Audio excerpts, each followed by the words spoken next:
말씀은 누가복음 8장 40절부터 56절까지입니다. 누가복음 8장 40절부터 56절까지 제가 읽는 성경으로 105페이지에 있습니다. 우리 함께 봉독하겠습니다. 예수께서 돌아오심에 무리가 환영하니 이는 다 기다렸음이라라. 이 회당장인 야이로라 하는 사람이 와서 예수의 발 아래 엎드려 자기 집에 오시기를 간구하니 이는 자기에게 12살 된 외딸이 있어 죽어감이라라. 예수께서 가실 때에 무리가 밀려들더라. 이에 12해를 혈루증으로 앓는 중에 있는 아무에게도 고침을 받지 못하던 여자가 예수의 뒤로 와서 그의 옷가에 손을 대니 혈루증이 즉시 그쳤더라. 예수께서 이르시되 내게 손을 댄 자가 누구냐 하시니 다 아니라 할 때에 베드로가 이르되 주여 무리가 밀려들어 미나이다. 예수께서 이르시되 내게 손을 댄 자가 있도다. 이는 내게서 능력이 나간 줄 알미로다 하신대 여자가 스스로 숨기지 못할 줄을 알고 떨며 나와 엎드리어 그 손 댄 이유와 곧 나은 것을 모든 사람 앞에서 말하니 예수께서 이르시되 딸아 내 믿음이 너를 구원하였으니 평안히 가라 하시더라. 아직 말씀하실 때에 회당장의 집에서 사람이 와서 말하되 당신의 딸이 죽었나이다. 선생님을 더 괴롭게 하지 마소서 하거늘 예수께서 들으시고 이르시되 두려워하지 말고 믿기만 하라. 그리하면 딸이 구원을 얻으리라 하시고 그 집에 이르러 베드로와 요한과 야고보와 아이의 부모 외에는 함께 들어가기를 허락하지 아니하시니라. 모든 사람이 아이를 위하여 울며 통곡하며 예수께서 이르시되 울지 말라. 죽은 것이 아니라 잔다 하시니 그들이 그 죽은 것을 아는 고로 비웃더라. 예수께서 아이의 손을 잡고 불러 이르시되 아이야 일어나라 하시니 그 영이 돌아와 아이가 곧 일어나거늘 예수께서 먹을 것을 주라 명하시니 그 부모가 놀라는지라.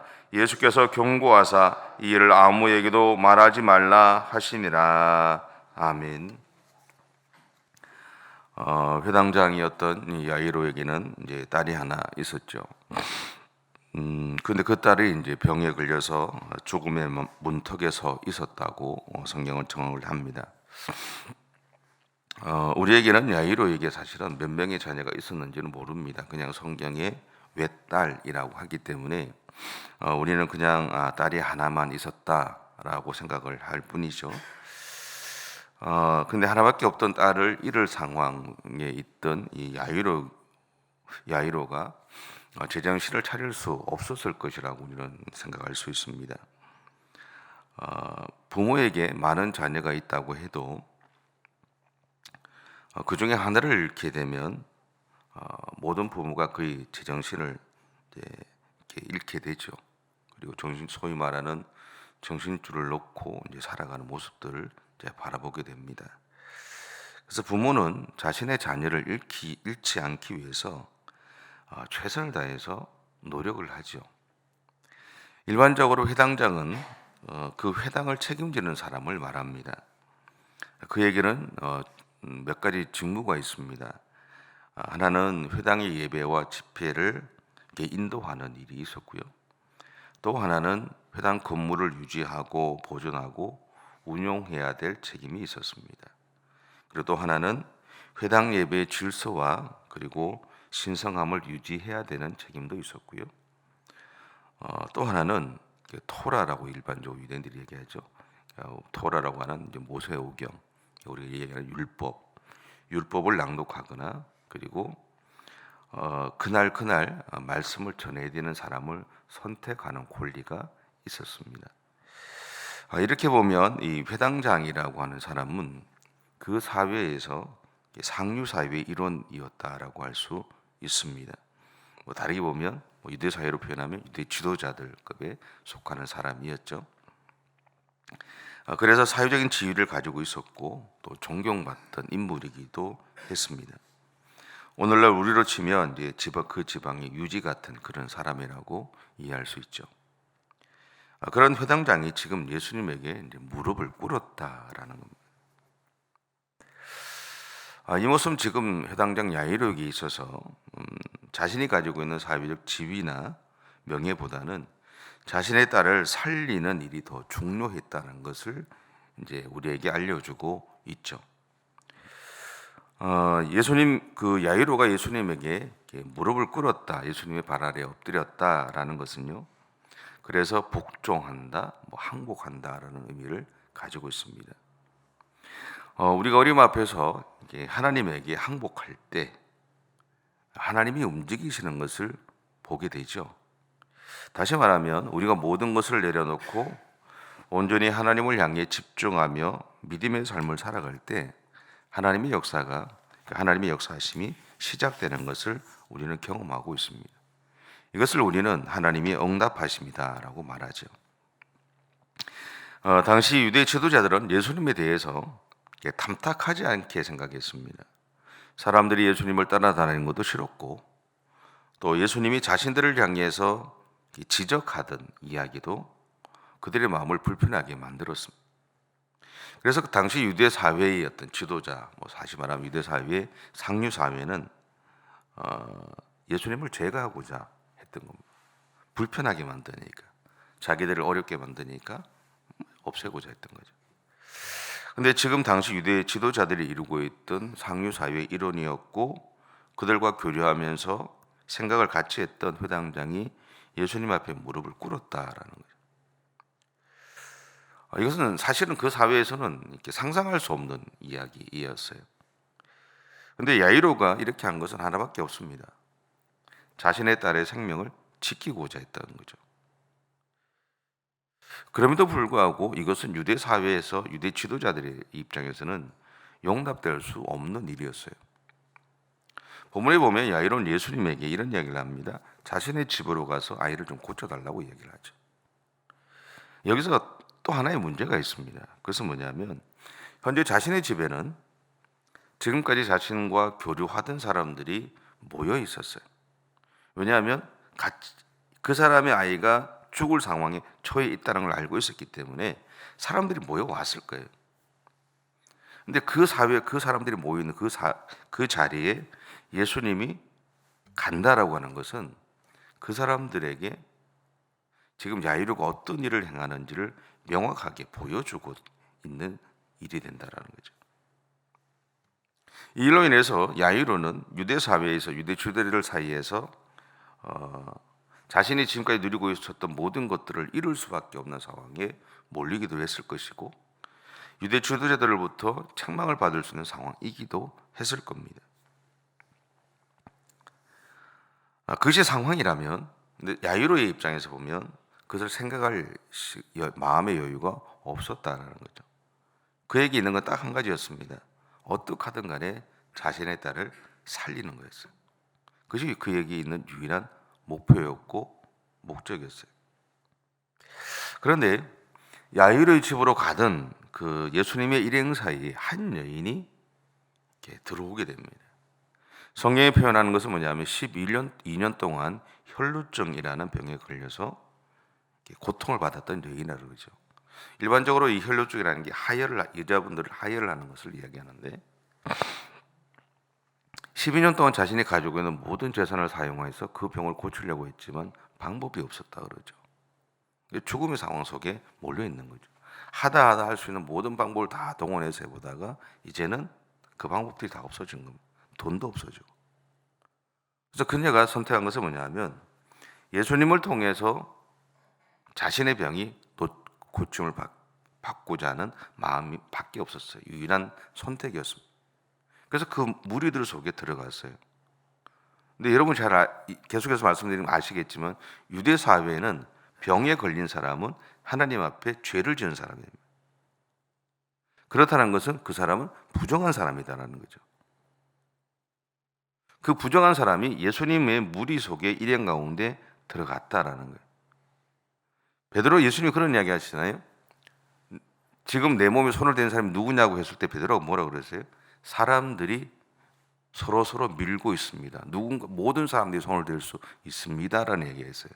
그 이야기는 이 여인으로 인해서 예수님을 따르고 있는 모든 일행들이 사실은 율법에 따르면 다 집으로 흩어져서 자기 옷을 갈아입고 머리부터 다 목욕을 하고 그 하루 해가 떨어지기 전까지 집에 머물러 있어야 된다는 그 상황 속에 있다라는 거예요.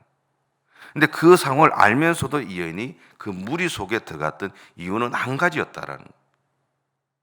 모든 사람들을 불편하게 만들 수밖에 없는 상황 가운데 있었지만 그녀가 생각했던 것은 예수님을 통해서 자신의 병이 고침을 받고자 하는 한 가지밖에 없었다라는 거예요.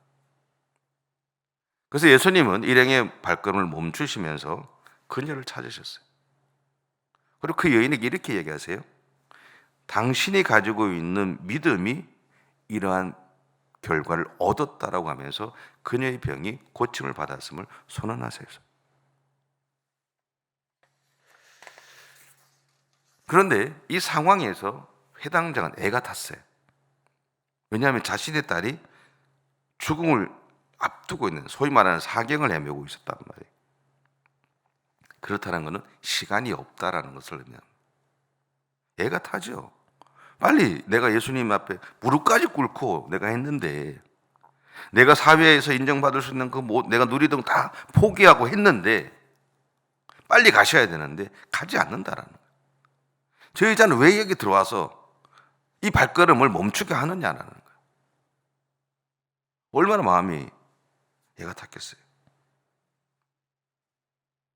그런데 그 와중에 자신의 집에서 소식을 들고 온 사람이 하는 이야기가 자신의 딸이 죽었다라는 거예요. 자신이 지금까지 했던 모든 수고가 헛수고가 되어버린 거죠. 그래서 망연자실하고 있는 그를 향해서 예수님은 이렇게 말하세요. 50절에 이렇게 얘기하죠. 예수께서 들으시고 이르시되 두려워하지 말고 믿기만 하라. 그리하면 딸이 구원을 얻으리라 하시고. 예수님은요, 야이로의 딸의 죽음을 슬퍼하면서 장례를 치르기 위해 기다리고 있던 사람들을 향해서 이렇게 얘기하세요. 아이가 죽은 것이 아니라 잔다. 모든 사람들이 보면 비웃죠. 죽었는데 잔다고 하니까. 아이가 이미 죽었는데 그의 몸이 차지고 있는데 잔다라고 하니까 비웃죠. 근데 그때 야이로에게 이렇게 말씀하세요. 제가 조금 의역해서 얘기할게요. 당신의 딸은 이미 죽었습니다. 그리고 지금 당신의 딸에게 행할 나의 사역에 대해 사람들은 비웃고 있습니다. 하지만 당신은 지금 집으로 가던 길에서 12년 동안 혈루병으로 고통을 받았던 여인이 그 자신의 믿음으로 고침을 받았던 현장을 목격했지 않습니까? 그렇다면 당신이 처음에 나를 찾아왔을 때 가졌던 그 믿음을 포기하지 말고 오늘 당신의 가정에 일어날 하나님의 기적을 경험해 보시라. 여러분, 여기서 중요한 것이 하나 있습니다. 성경 어디에도 야이로가 예수님을 향해서 비난하거나 부정하는 말을 하는 모습이 발견되지 않는다라는 거예요. 야이로 집에 있었던 사람은 예수님의 그 이야기에 대해서 비난하고 웃기는 소리 한다고 했지만 야이로는 그런 게 없어요. 아이 죽음 앞에서 절망했을 수는 있지만 예수님을 향해서 비난하거나 부정하는 말을 하지 않습니다.